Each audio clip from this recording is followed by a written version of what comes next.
एक व्यस्त गांव में, जो पहाड़ियों से घिरा हुआ था, एक व्यक्ति रहता था जिसका नाम अर्जुन था। जीवन की कठिनाइयों से परेशान वह हमेशा चिंतित और निराश रहता था।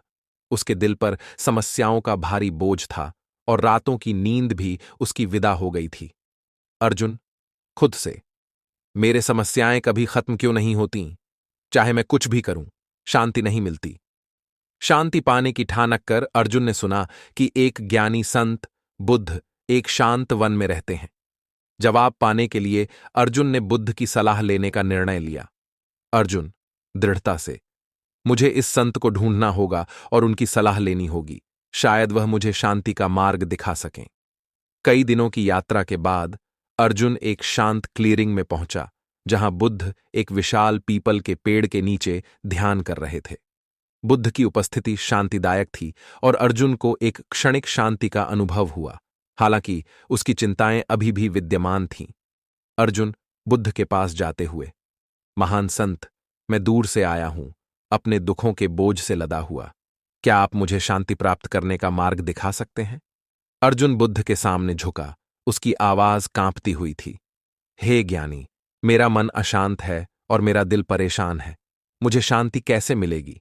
क्या आप मुझे मार्गदर्शन कर सकते हैं? अर्जुन विनम्रता से, कृपया मुझे बताएं कि मैं शांति कैसे प्राप्त कर सकता हूं। मैं खोया हुआ और ओवरवेल्म्ड हूं। बुद्ध ने अपनी आंखें खोलीं और अर्जुन की ओर दया से देखा। शांति का मार्ग भीतर से शुरू होता है। आपका दुख एक तूफानी समुद्र की तरह है और आपका मन उस पर नाव है। शांति पाने के लिए आपको अपने विचारों और इच्छाओं की प्रकृति को समझना होगा। बुद्ध शांतिपूर्वक, शांति प्राप्त करने के लिए आपको खुद के भीतर देखना होगा। आपका मन एक तूफानी समुद्र में नाव की तरह है। अपने विचारों को समझना पहला कदम है। बुद्ध ने जारी रखा, सोचो कि एक बीज जमीन में गिरता है। इसमें एक विशाल पेड़ बनने की संभावना होती है, लेकिन इसके लिए देखभाल और धैर्य की आवश्यकता होती है। इसी तरह आपका मन भी धैर्य और समझ के साथ बढ़ सकता है। बुद्ध समझाते हुए, एक बीज जब देखभाल से बढ़ता है, एक बड़ा पेड़ बन सकता है। इसी तरह धैर्य और समझ के साथ आपका मन भी शांति प्राप्त कर सकता है। बुद्ध ने एक कहानी साझा की। कल्पना करो कि एक आदमी की चोट है। अगर वह चोट को नजरअंदाज करता है तो वह केवल बढ़ेगी। पहला कदम है दर्द को पहचानना, इसके कारण को समझना और उपचार की खोज करना। बुद्ध उदाहरण देते हुए, चोट के दर्द को ध्यान में रखो। अगर इसे नजरअंदाज किया जाए तो यह बढ़ेगी। दर्द को पहचानो, इसके कारण को समझो और उपचार खोजो। जैसे जैसे बुद्ध बोलते गए, अर्जुन की सोच साफ होने लगी।